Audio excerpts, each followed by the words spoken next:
the big bad wolf would want. Lord. Are you done? Okay. Hey there. So there's folklore, but if you look at all the... reminded me of a song. Did you know that? No, I had no clue you were thinking of a song. Yeah. So there's TV, movies, books, even the internet, even Halloween. Think about it. If kids think Santa brings presents and the Easter Bunny brings baskets, why wouldn't they think that ghosts and demons are real too? Look what we are at this world in Junction today. Halloween is now nearing its popularity and sales and stuff. It's Christmas. Yeah. That's crazy. People go all out. Especially if anybody, and I know there's so many people, Christians alike. Oh, it's just this, it's just that, it's just that. Well, it's just a little poop in your oatmeal too.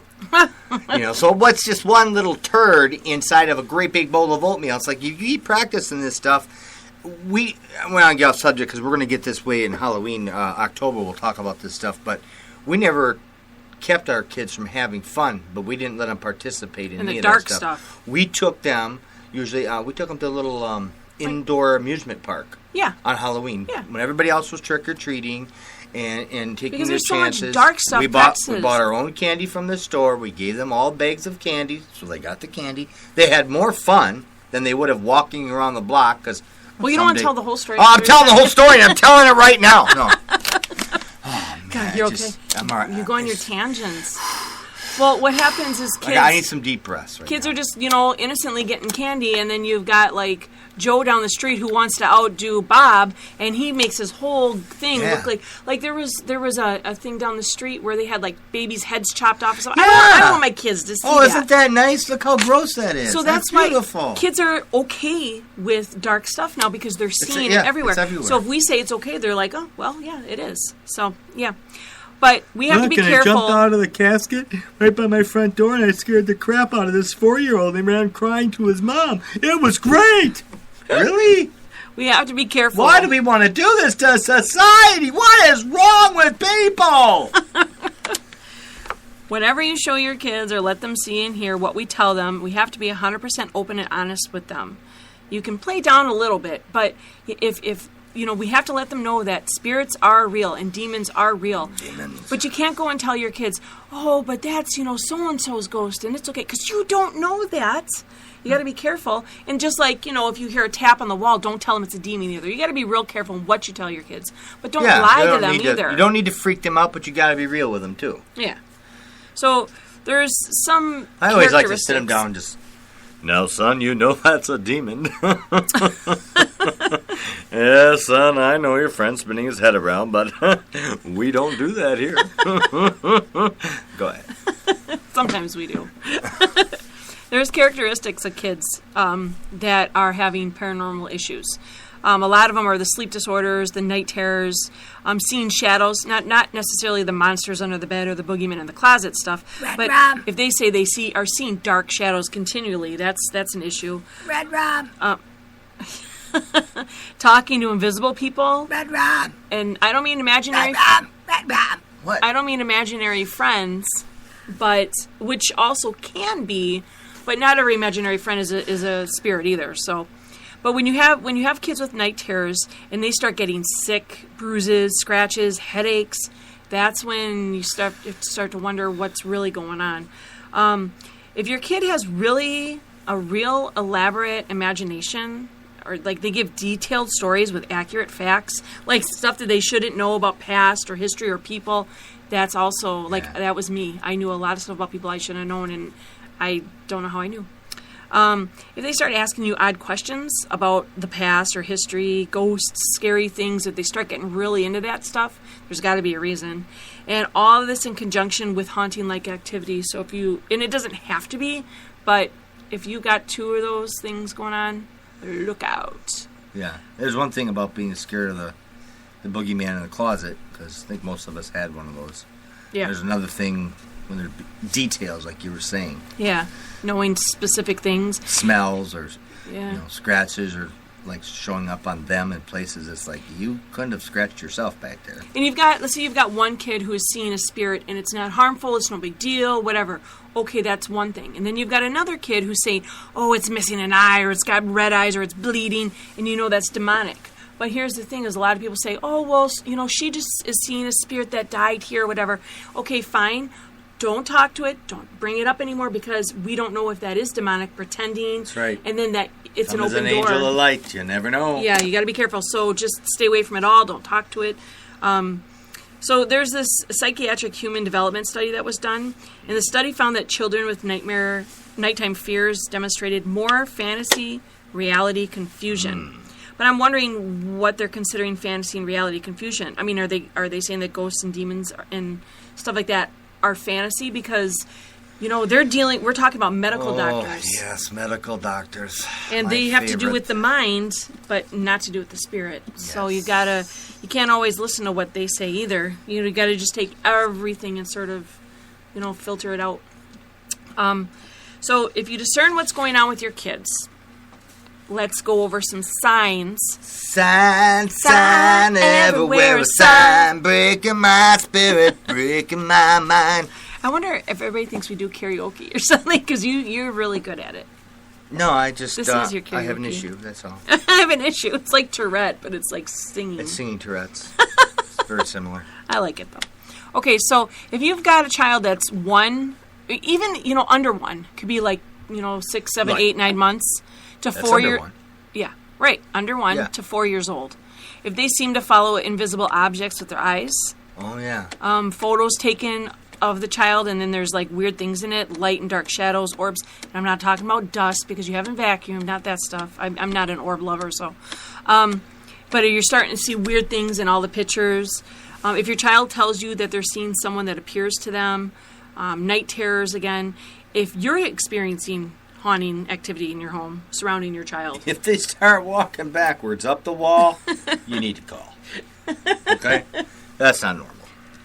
Now, they may drive you up the wall. That's different. We had one client, and it was really early on when we started investigating. I can't even remember the full story, but I do remember. Now, the girl now was like 11 or 12. And the mom was like, and when I talked to her extensively, and she's like, no, there's no problems. We've never had any problems with her, blah, blah, blah. And then when we get to the house, the husband or the boyfriend or whatever was like, oh, don't you remember that one night she was sleepwalking and we found her at the side of the bed with a knife? I'm like, happens. Yeah, you left that part out. Yeah, a little detail. So sometimes you gotta watch for that stuff. Okie dokie. So you got 5 to 10-year-olds, okay? If you notice that they are starting to be distant versus, they used to be outgoing and talkative, they start becoming real distant, hiding in their room. If they say, I just saw someone in my room, that type of thing, or saw someone in the corner of my eye. If you ask them how it makes them feel, how they feel at that point is really important. Yeah. You're looking at me like Beretta. You're just like all serious. That guy. What does he do? If you ask them, one more thing there. Yeah, one more thing. How does it make you feel? Like, were you scared? I feel with my fingers. Yeah, well, then you're okay. And you know what? You can always make a journal. Start documenting times, days, what's happening. And I felt like total crap when the spirit entered my room and made me possessed for over 3 hours. All right. I then vomited. Okay. Never mind. I was just trying to, sometimes you have to give people details. If you don't give them the little details, they can't get the big picture.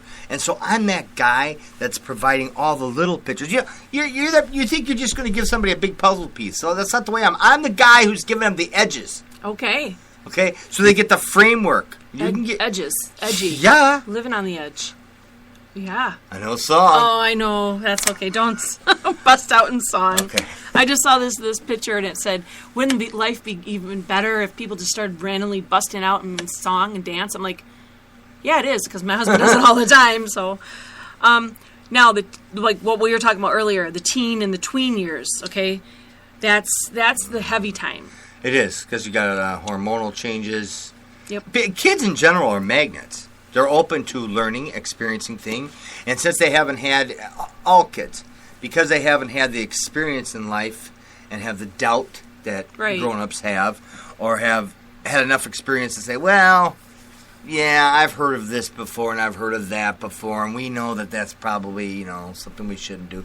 Kids are like, oh, what's that? Oh, what's this? Oh, check that out. Yeah. Yeah, they're inquisitive. They're like, like a puppy. Oh, I want to know what's going on. Oh. I need to know. Well, if you're experiencing paranormal activity around your child, okay, and they're going through puberty, like you're seeing the hormones, the energy is really high, sometimes you'll get what people consider psychic ability, where the energy will manifest and supernatural activity will manifest. Lights flickering on and off, light bulbs exploding, sounds and shadow figures going through. And then look at what your kids are doing. Look at their friends, what they're watching, what music they're listening to, the environment that they're around. All that's going to produce paranormal type activity if it's a negative thing.